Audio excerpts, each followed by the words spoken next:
Edgar Cayce, the sleeping prophet and the ultimate cosmic database. At the intersection of human medicine and the occult lies a massive miracle that even modern science fails to explain. His name was Edgar Cayce. He was an American rural photographer who couldn't even correctly spell complex medical terms. Yet for over 40 years, the moment he lay on his sofa and entered a deep state of hypnotic sleep, he would instantly transform into an omniscient, super-intelligent brain.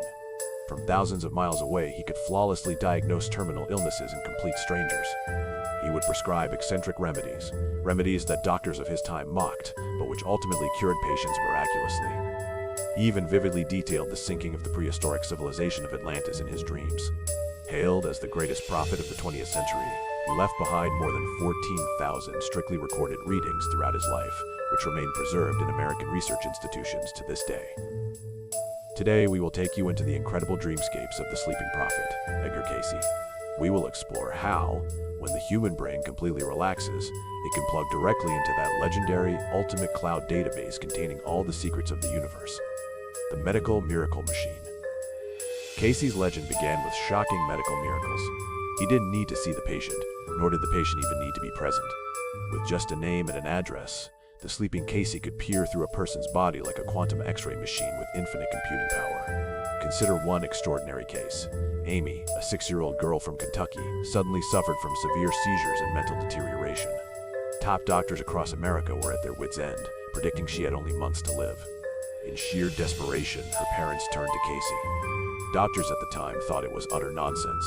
How could seizures in the brain be caused by the tailbone? A few days prior, the little girl had fallen from a carriage, causing a bone in her tailbone to become misaligned and press against an extremely hidden nerve. In their despair, the parents hired someone to perform a chiropractic adjustment. A miracle occurred. Days later, the girl's seizures vanished entirely, and her intelligence returned to normal.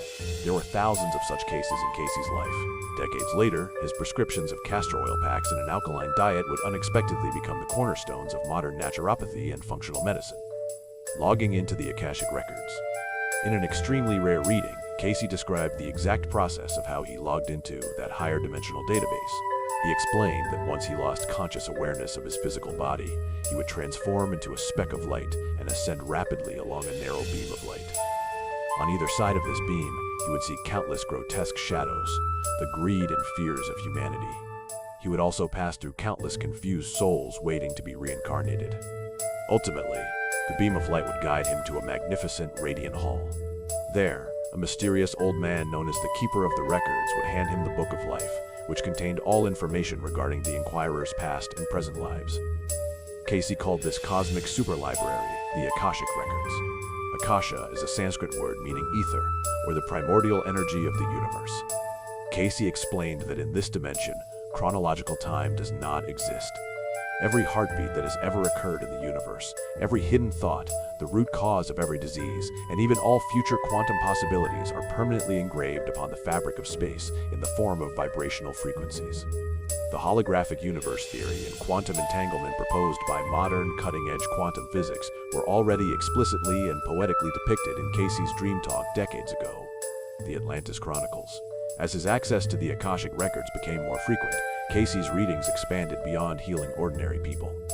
He began to retrieve past life records spanning tens of thousands of years, piece by piece assembling a breathtaking prehistoric super-civilization, Atlantis. In Cayce's dream descriptions, the technology of Atlantis far surpassed ours today. The Atlanteans knew how to utilize massive, six-sided crystals called the Tuawi Stone as the nation's supreme energy hub.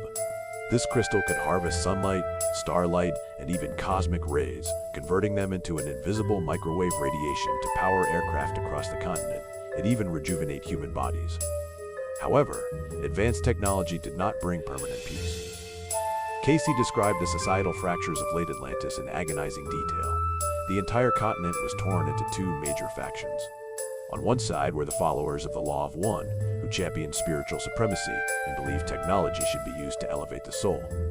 On the other side were the sons of Belial, who fell into extreme materialism and swelling desires.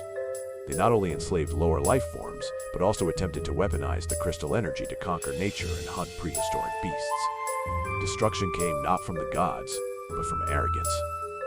Ignoring all warnings, the sons of Belial pushed the energy of the Tuawi Stone to its absolute limit. The terrifying radiation overloaded the energy grid, ultimately triggering violent underwater volcanic eruptions and tectonic plate fractures. Through three major cataclysms, Atlantis gradually sank into the dark depths of the Atlantic Ocean. Before the final submersion, the sages of the Law of One took the seeds of Atlantean civilization and cosmic records, fleeing in three directions. One group went west to the Americas, giving birth to the Mayan civilization. Another group went east to ancient Egypt, where they established a hidden hall of records directly beneath the paws of the Sphinx, concealing the entire history of humanity. The prophecy from the deep. In 1940, Cayce left his most famous prophecy in a dream. A small portion of the ruins of Atlantis would resurface near the waters of Bimini in the Bahamas in 1968 or 1969. In 1968, a pilot flying over the crystal-clear waters of the Bimini Islands was shocked to discover massive, perfectly aligned square stone blocks resting on the seabed. This massive stone formation, stretching half a mile, is known by modern archaeologists as the Bimini Road. Cayce's dream prophecy from 28 years prior had manifested in reality with spine-chilling accuracy. Edgar Cayce passed away in 1945. Though he conducted over 14,000 readings in his lifetime, he remained that simple, humble country photographer. Because he could never bring himself to refuse the pleas of desperate, suffering patients, he overloaded his body with daily sleep readings, ultimately leading to his physical collapse.